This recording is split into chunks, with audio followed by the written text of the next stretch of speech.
branches across the globe. And the group policies, be it the branch, be it in Los Angeles or in Australia, wherever it is, the policies are driven from India. And what we say is the security policy or IT policy are drawn from here, but the individual countries will have to add their own regulation to their policies because their individual regulators are different and they have maybe stringent or less stringent. So there the rule is whichever is the stringent one should form part of the policy.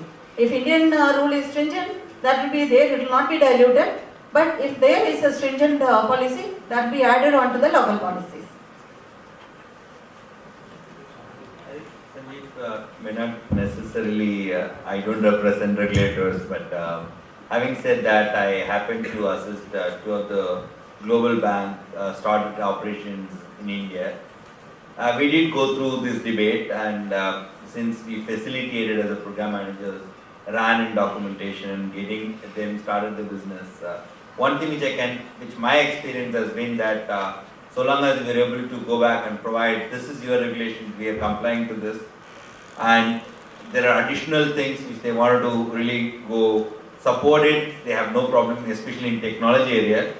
There are issues when it comes to ALM and other things which I am not going to talk about it, but when it comes to technology, RBI has been very welcoming to hear, so long as it meets the minimum plus anything that you do, they do support, they help. We got into a situation where we got hosted outside of India, we got into a situation where technology was completely different, from infrastructure upward onwards, we were able to map it and communicate to them. But the regulators being regulators, they want to comply to the local regulations to the T, which is any regulator will enforce that to happen.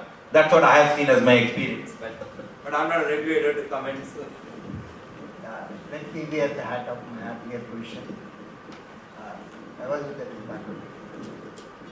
So, at the global level, there is something known as the Basel Committee, which is in Switzerland. And these central bankers, all central banks of the country are members of the. And for each topic, take it supervision, take it payment systems, take it regulation, take it IT related issues. These forums meet at regular intervention. Committees are formed, guidelines are issued. These guidelines may not be accepted in toto by the countries, but these are adopted by changing the local requirements.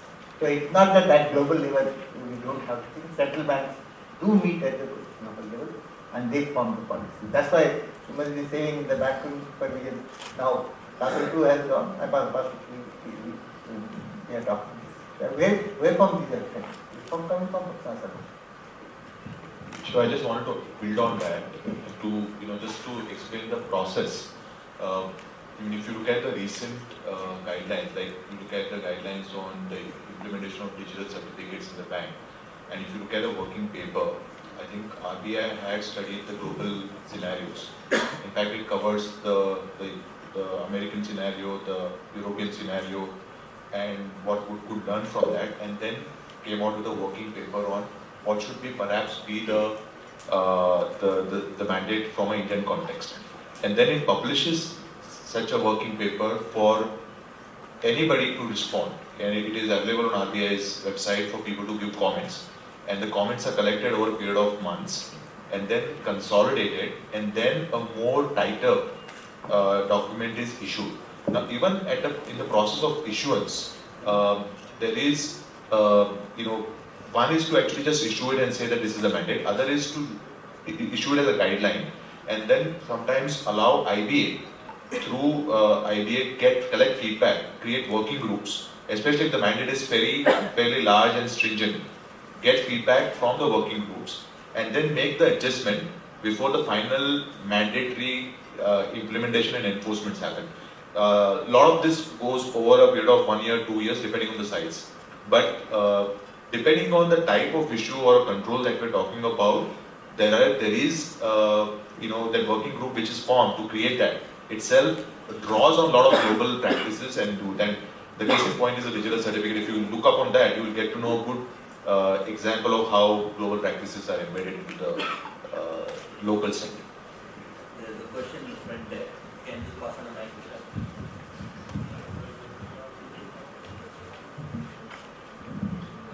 Hi everybody. I'm Nayan from United Bank of India.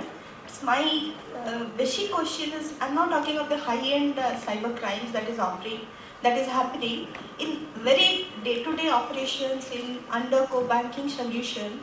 Sometimes we have to interact with Intersol checks in different places. For example, one case happened in my case. The account is being maintained in Mumbai, in Kuppam and in New Panvel branches. The customer, the fraudster, they are the same 2-3 persons. They deposited some fraud checks in 3 different places, like one in Bank of Baroda, one in Bank of India, another in Union Bank. So in different, the checks are CTS checks. So necessarily the IBA rules is different for collecting banker and for paying banker. But since the check is CTS, whereas the center is not CTS center, it's a non-CTS center. So now the fraud happened in 3 different places and the account is here. Still now, it is 3 months already has been passed. So there is no particular solution to that problem. Some amount has been withdrawn, some amount is still on here with the branch. So now the paying banker is putting the blame on collecting banker depending on the IBA rule that CTS check, only the collecting banker will be at fault. Whereas the center is non-CTS, so the physical instrument has gone to the particular bank. So now still there is no clear solution where the payment has to be crystallized, where the lapses will be crystallized, and where the particular incident will be reported in the file. So can I have a solution?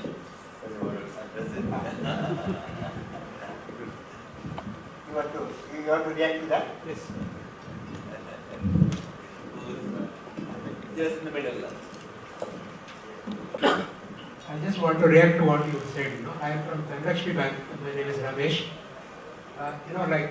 We say, despite taking all precautions, what happens is that frauds cannot be obviously avoided.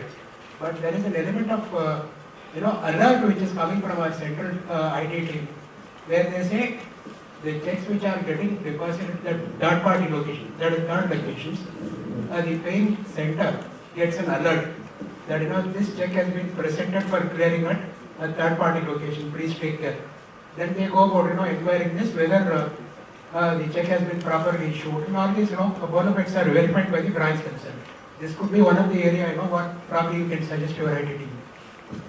Sometimes it's a conglomeration of 3 different types. The policy is also different in 3 different. Happens, I'm also dealing with cases where third-party location checks have been deposited, amount has been withdrawn through various ATMs, and when the limit was reached per day, the 24-hour cycle, this one, they have gone ahead and on the pretext of some medical emergency, they withdrawn the funds also. We are dealing with such cases. But the alert will help you to just inquire whether this is what they intended, whether they have deposited a check somewhere else. All these things can happen probably. That is an alert which is coming from the IT team. Okay, that is a lot part of forthcoming prevention part. Right now in this particular case, that is definitely the customer will go, the actual customer will go to the ombudsman and that will be a penalty part.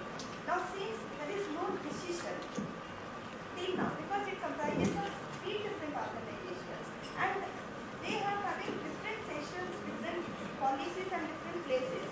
Just like now said, it is Bharat and India. Some of the rural places doesn't have that, but they have IT allotments in that instance. So till now the time is passing by. There will be a penalty element into that where we are paying payment. Ma'am, let me ask. Let me give it general terms. You can do the things. As far as CTS is concerned, definitely the responsibility of saying the genuineness of the check is with the collecting banker. That is one thing. Now, as a collecting banker, you are collecting check on behalf of your customer. So, if your customer is missing, it means there is something lack in your KYC. You are unable to catch that customer. That definitely the responsibility falls on you. That is my answer. Okay, so just now. I think, ma'am, maybe we will take this during the tea break. Sir is here, and we can address it. And there is a question at the last table. Sorry. Bank. I wanted to ask a question regarding, like, do you feel at times regulations end up increasing the risk? To give you an example, like now with pins being entered when you use cards, do you feel card skimming will be a big risk which is now will be faced in India?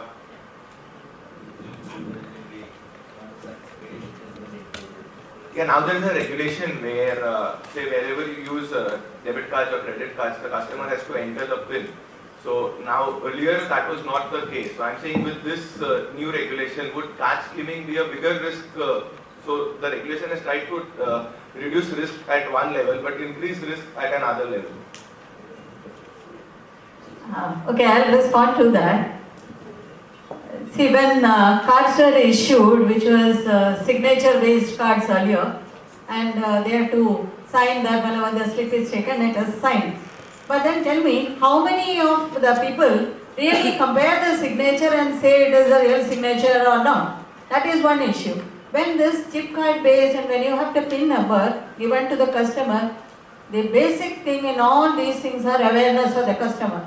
Customers have to be told that the PIN has to be used in a secure way. When you are feeding the PIN inside, it should be in such a way that nobody else peep over your shoulder and find out what the PIN you are feeding it. It has to be extremely careful about things. And plus, this is in India, we are trying to protect ourselves by giving a PIN and so that it is given in a very secured manner. But the same card, when you take it abroad, there is no PIN there. It doesn't work that way. You just give the card and it is your account is debited immediately. And signature, of course, they may take, may not take, but that doesn't matter. So the PIN definitely secures the transaction within the domestic area. Probably when the regulators across the world also comes up with such regulation, the card will be totally secure if you are using it in a very secured manner as per the tips given by the banks themselves. I just want to quickly add on. So it's going to be another 1.5 to 2 minutes, which I am left with. Again, I'm thinking as a consumer. I'm not thinking as an technology as a user. What is that Indian system at least offers to me today? It offers to me today 3 things fundamentally. One is there is a protective mechanism, preventive mechanism using OTPs or PINs. It is possible that somebody can steal, etc. Second is that in some form RBI voluntarily picked up PCI DSS as a compliant. So what it means is that you asked a question: is there a risk if the devices are also PCI DSS compliant? So it gives me an assurance to say that if the guy is entering a PIN there is no mechanism for him to steal and store. It is potentially possible that somebody shoulder surf to know my PIN and maybe get a fraudulent card done and then recreate a transaction. Now I start getting SMSs as well as emails. So if there is any transaction that happens, I also get alerted.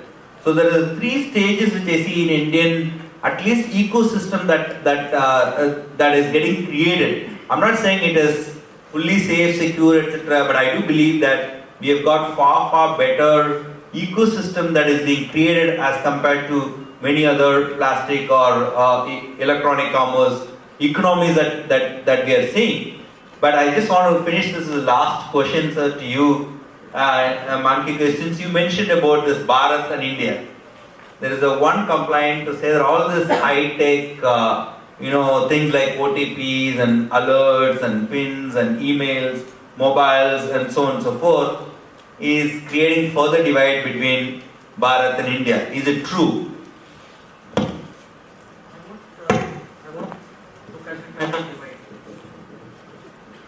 See, as a technology provider to a bank, I have to have the same system. I can't differentiate between the customers.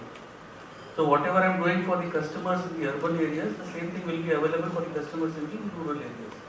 But here we have to make it simplistic for them to understand and adopt to that technology.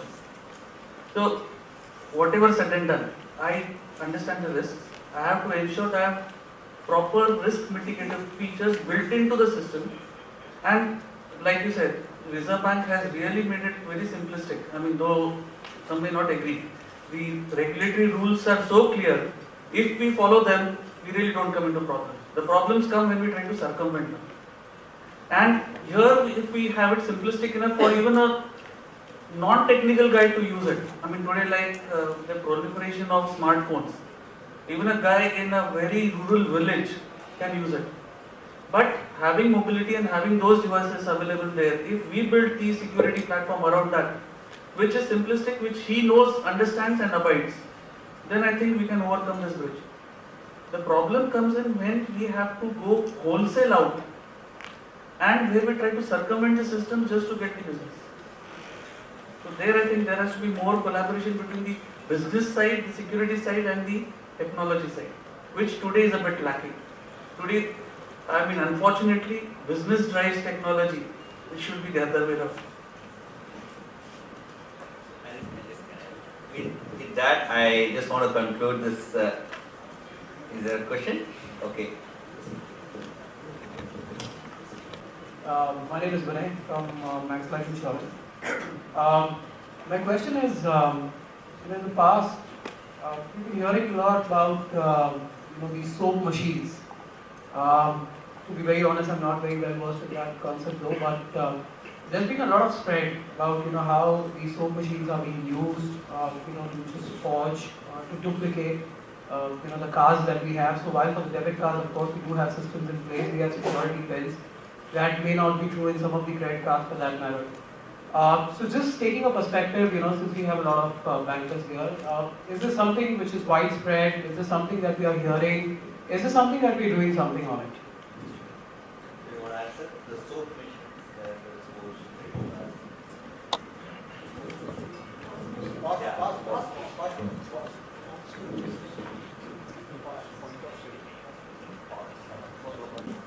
Also have the inherent security features provided it is PCI DSS compliant. And if it is used in a secured way, there cannot be like the first advisory given by the bank when a card is given is when you are using a POS machine, use it in front of you. Don't allow the card to be carried away to some corner and he is cloning the card. So you have to be very vigilant when a card is given and is being used in POS machine. Everything finally comes down to technology can do so much, but the weakest link is a human being. That link has to be strengthened, so the awareness is the only way to strengthen that link. Sorry, I think the question was a little different. So what I'm talking about is soap machines. So soap machines typically are the ones which have the capacity of just duplicating your card. So once your card is swiped on that particular machine, it just duplicates your card. Now, technically, it's very, very difficult for a common man to even identify, whether it's a genuine, card swipe machine or is it actually a soap machine. So, is there something, that we are hearing in the industry? Is there something which is, anything that we're doing on it? I think let me answer this quickly. Okay. Let me answer quickly. Since in a way we are moving, why we are already going into PCI DSS compliant. Unless I go out and give my card to anybody, to address it, if there is a connected machine that's being used, it's not going to happen. But it is true that possible that roadside shop, I go unknowingly, I give a card to somebody, it can get cloned, it can get duplicated, and that technology does exist. But the prevention here is actually the PIN and OTP. Plus SMS messages. Even if I clone it and somebody has to go out to know what is going to be what is the PIN or else the OTP password that he has to receive on his mobile number. So the entire thing that needs to be done, that's a colluded fraud that can still happen. But that's different from simple in the past, like I cloned a card, use it, like in the countries like Thailand or anywhere. I mean, why do you need to clone a card even for that matter? If you leave a card to a guy, he just needs to note down the card number and name and then the expiry date and the CVV number, 3 digits. He can use it in most of the POS machines overseas, whereas in India, we still have better protection to offer. So, I do believe that we have far better preventive systems as compared to the global electronic economy. from that perspective, what the initiative which RBI has gone ahead with. Shiva, sorry, I just wanted to build on that. We also have this chip and pin, right? So, the max stripe cloning issue is largely addressed once the chip come into play. And although right now we have a fallback option, and that's a transitionary issue, but once that goes off completely and the EMV card mandate comes in 2017, the cloning issue will be completely gone. Till such time, if it's not visible to the customer, obviously consumer is unaware, and that's the reason why these provisions are coming in play. Yeah, here's the last comment. I think I'm going to run out of time. Maybe sir, your last comment, after that we'll move on to break the session. Many a times we visit departmental stores where we make payment by cards. Okay, after the chip card is entered and we enter our password, some cases we see that the guy on the counter, he swipes our card on this side of the screen. How safe it is and how it can be misused? And can we stop that guy that, look, I have made my payment, now you don't have a right to swipe my card and collect my information. Is it possible? My practical experience, it's possible. I have done dispensers. I said I refuse to give a card to swipe on the machine. You put it in, you take the money, you put your authorization number. He only asked my mobile number. I said, okay, I am a member, take mobile number, nothing more.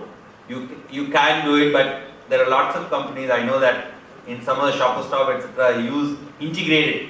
You swipe it on the machine, it goes into the POS terminal for credit card payments. Because his duty is just to take our payment. And but if they are PCI DSS compliant, then the card number should not get stored in the system. So I would rather go and ask them, are you PCI DSS compliant? Organization. So in a way, in a short term, it is going to happen, because I think 2015 is the time for the traders and etc. Just this year, hopefully by end of this year, if they become a PCI compliant, then your concern will go away.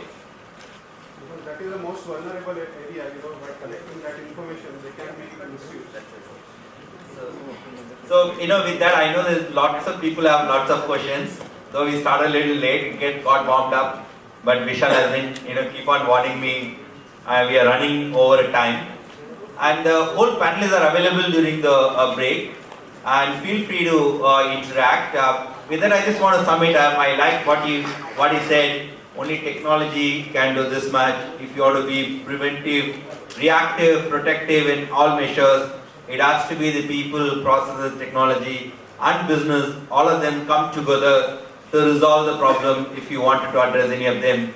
Thank you all. Thanks for patient listening. Some of the good questions that many of you asked. The panelists are available during the break. I would like to thank each of the panelists for active participation. Thank you.